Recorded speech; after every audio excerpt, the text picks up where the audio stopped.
We're live. Guess what? Don't ever change, Dan. We don't want you to. You're locked on.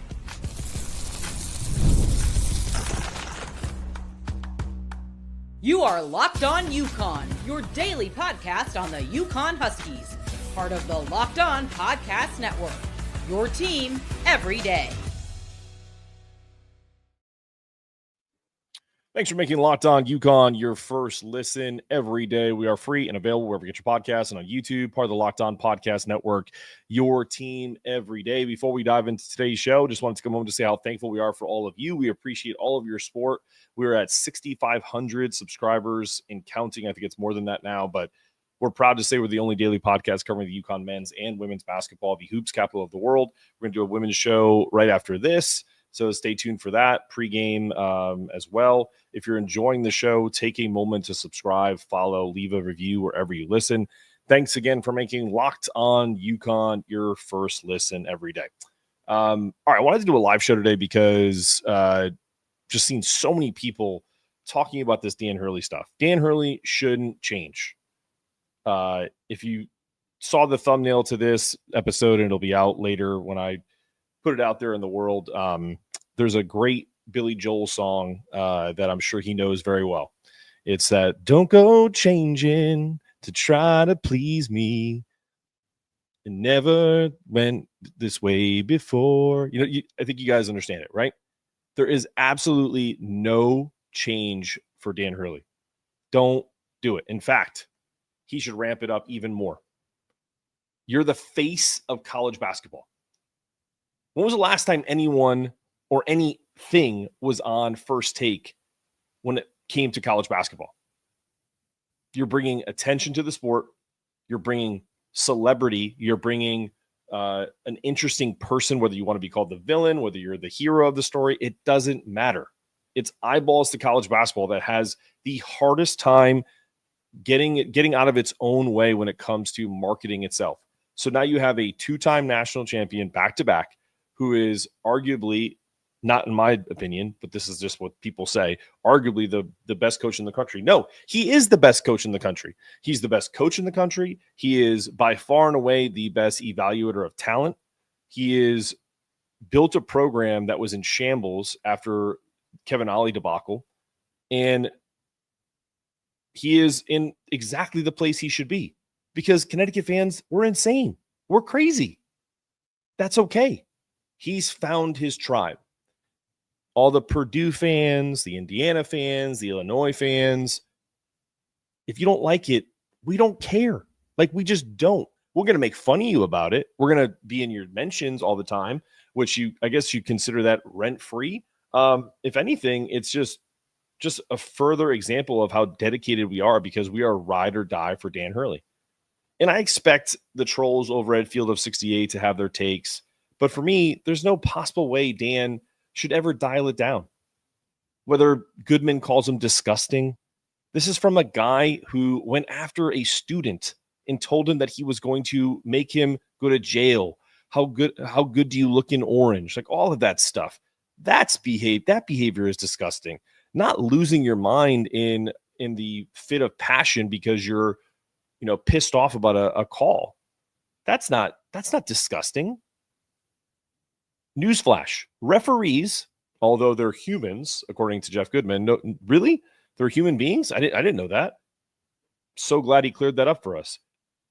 Yes, they're human beings, but they're also referees who have a very difficult job that sign up for this. No referee signed up for this, got in front of Dan Hurley, and then quit and never refereed ever again. They want to be in these big games because it's a way for them to still be a part of basketball. Because they didn't make it as a coach or they didn't make it as a player and they still want to be involved. Cool. So it's like another thankless job. Someone's got to do it, right? But can you do it better though? Like, that's essentially what the issue is. It's not about Dan Hurley dialing it down or being nicer. Like, he shares all these niceties with, there was a moment where I think it's Tommy Chiazzo, the ref last night, and Thad Matta, they're all huddled together and it was really funny. These are moments that you don't really see a lot of. You only see the ones where Dan's like, ah.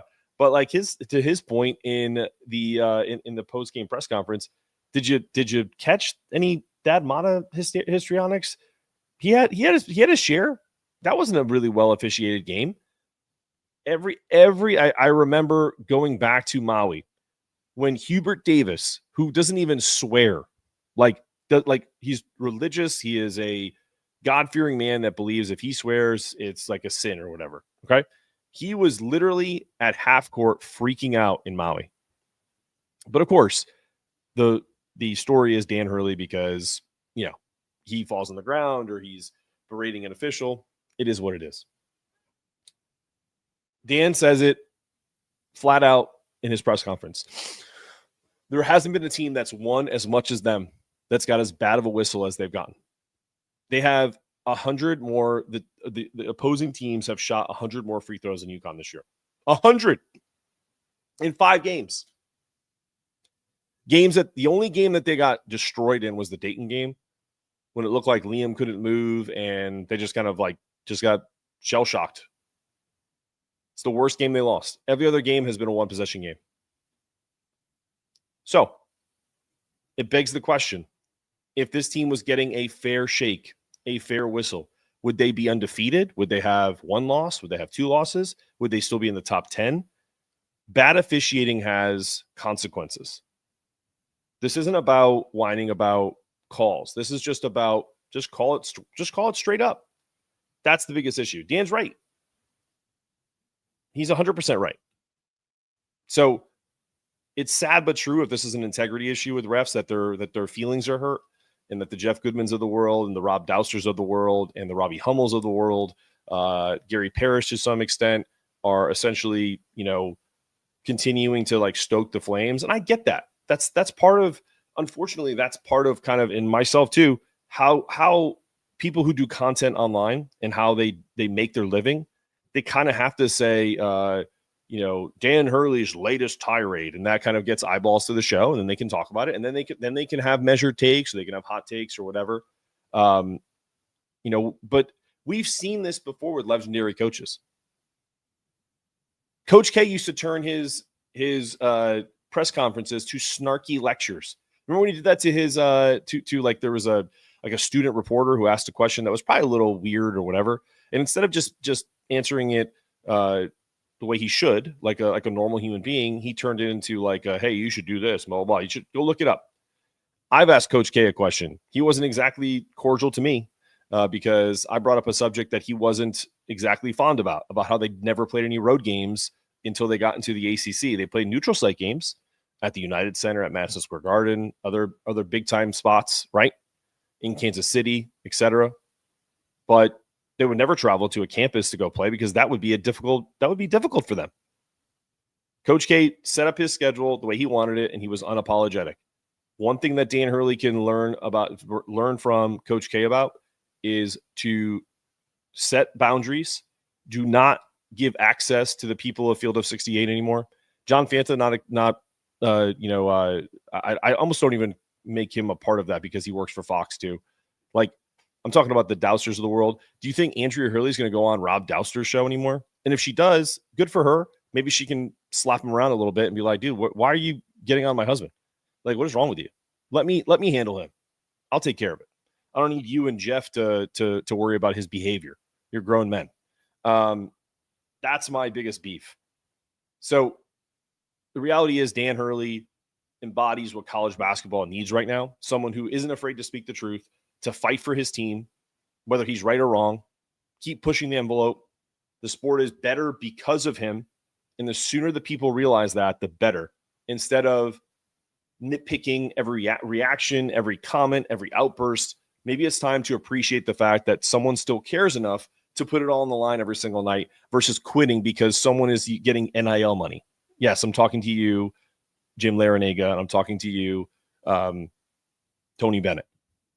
So no, Dan shouldn't change. Not for the media, not for the trolls, certainly not for those who don't get what makes college basketball great. Keep doing you, Dan. Don't go changing. Again, I get it for the online folks. The Dan Hurley tirade, his antics. Dan Hurley goes at refs. And this stuff about how a guy I don't agree with a lot. Stephen A. Smith. is backing Dan up. Even my buddy Aaron Torres, he's got to put stuff on, like, Dan Hurley's latest tirade. I get it. It's not clickbait. It's the industry. But what's not out of hand is Dan Hurley's love for this team. And if you're a hater, you're actually just a fan in denial. We're going to do one more segment, get to the next topic coming up after the break.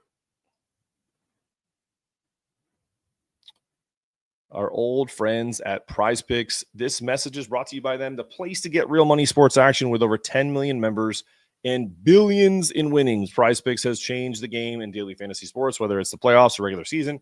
PrizePicks has made it easier than ever to win big while enjoying the football action. Now it's playoff time, and there's no better way to get in the action than with PrizePicks. Here's how it works. You simply pick more or less on at least two players. If your pick hits, you could win up to 1,000 times your cash. Yes, that's right. 1,000 times your money just by making a few simple picks. For me, I'm all about the hot takes this season. This week's PrizePicks, I'm looking at Jaden Daniels, I think at over 188 passing yards in the NFC Championship game. And then I'm going to go Travis Kelce for more than 69.5 receiving yards. It's a fun way to predict. It's easy to play. Plus, you could do a PrizePicks flex play and still double your money even if one of your picks doesn't hit. And with the app, you get your winnings fast, sometimes in as little as 15 minutes. Ready to run your game this football season? You don't have that many chances left. Let's download the app and use the code LOCKEDONCollege to get $50 instantly after you play your first $5 lineup. That's right, $50 just for playing. Don't wait. Take your game to the next level with PrizePicks. PrizePicks, run your game. All right, you're back on Locked On UConn, special live edition. We got William here. Yeah, they are. And I think, unfortunately, we don't get the human element sometimes. And I don't blame them if they're pissed off at Danny for, some of the stuff he does on the court. But if you're a referee and you're a big-time referee that's in the Big East, you need to block all that stuff out. I don't even think you should. That shouldn't just be a part of who you are. Like, first off, what referee gets into reffing or officiating sports if you're not thick-skinned? Who is the thin-skinned ref? Like, I know there's been a few, like Teddy Valentine's. They used to call him TV Teddy, right? Carl Hess was a thin-skinned guy. That kind of thing. Like, but those guys are so few and far between. And here's the thing: if we know your name, like first and last name. Like, you know who the best officials are? The ones I don't even know. The ones I have to look it up. Like, oh yeah, that guy's in a million Final Fours. I know him, but I don't know him by name. You know who I do know by name? James Breeding, because he's constantly making terrible calls. You know who else I know by name? Angel Hernandez, who just got fired by Major League Baseball because he was suing Major League Baseball on like minority purposes. Fellow Cuban, Angel Hernandez. I had the worst itch inside my nose. People are going to think I'm like doing coke on the job or something. This is crazy. But the whole idea that annoys the crap out of me is when we know your name, it's either because you're a character or because you're really bad at this. And for the most part in the Big East, we know your name because you're bad. So that's an issue. Something else I wanted to touch on before we jump out of here. We'll do one more ad break. This idea that UConn is struggling in, it's fixable and all this different stuff. Is it not fixable? And I had that as my headline the other day. What it really comes down to is, can this team play better defense? And can they gut out a few more wins without Liam McNeely? Because I think he's going to be out at least one more game. But I wanted to talk about the top 5 teams in the country right now, just for a second. In the latest AP poll, you had Auburn number 1. They've spent some time, without John A. Broome, and they looked not as good. If they spent a month without John A. Broome, would they be a top 10 team? Probably, because they're very good. They're very talented. They're kind of like UConn last year in the respect of you lose Donovan Clingan. You don't get that elite rim protection, but you still have enough around him, around you guys to win games that other teams wouldn't be able to do. So they're kind of like the outlier. But these other teams that I'm going to talk about, if you take away their best player or their best like duo, you take one of those guys away, it automatically changes the way they play and likely puts them on a major losing streak. How about Cooper Flagg with Duke? If you took Cooper Flagg and just said, okay, knee injury, you're out a month, right now, like, so all of rest of January, all of February before the NCAA tournament, how far does Duke drop? Do they drop out of the top 25? They probably hold water for a little bit because they're talented and the ACC is really bad, but they'd be like a nice top 20 team with, Con Knipple and Sion James and Kalon Malich. I'm probably saying his name wrong, the big 7-footer from South Sudan. But Tyrese Proctor, they're essentially the team they had last year. That's really big and doesn't have a point guard. What Duke lacks of having like a true point guard, they essentially are doing what Dan was doing with Liam before, giving Haas a break at point guard and just letting him run kind of point forward. And Cooper can do that. And he's been better than advertised. So my thing is, you lose your best player offensively and defensively, and it's no shock that you drop, right? Then you go to the third-ranked team in the country, Iowa State, who is very good, top to bottom. But if they lose Keyshawn Gilbert, who's averaging 15, 3, and 5 at point guard at 6'4", lightning quick, can shoot it with the best in the country, and is a phenomenal defensive on-ball presence, that's out of top 10, out of top 15. Maybe a Sweet 16 team, maybe an Elite 8 if they're lucky. Alabama without Mark Sears is not getting to the Final Four. They're not sniffing an Elite 8. Sorry. They have a lot of talent, but you lose the head of the snake, the body dies.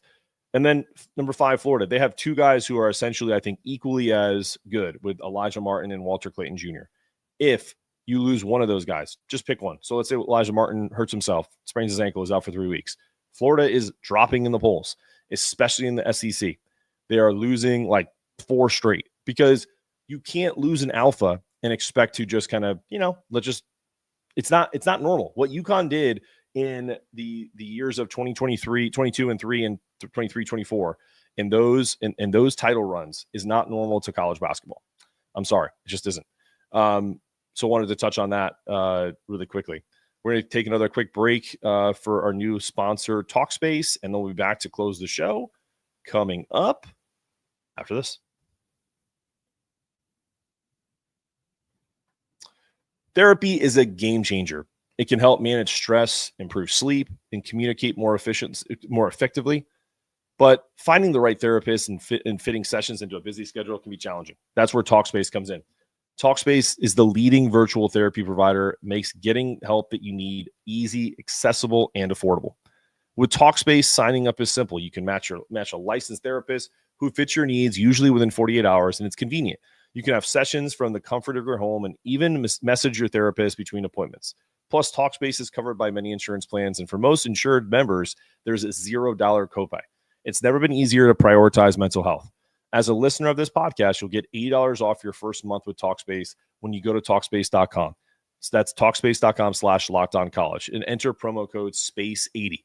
To match with a licensed therapist today, go to Talkspace.com/LockedOnCollege and enter promo code SPACE80 to get $80 off your first month and show your support for the show. That's Talkspace.com/LockedOnCollege, promo code SPACE80.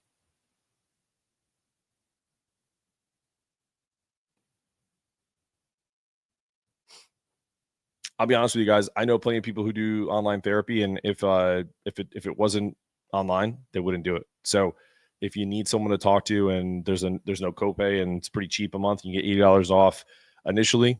I think that's the play. Use Talkspace whenever you can.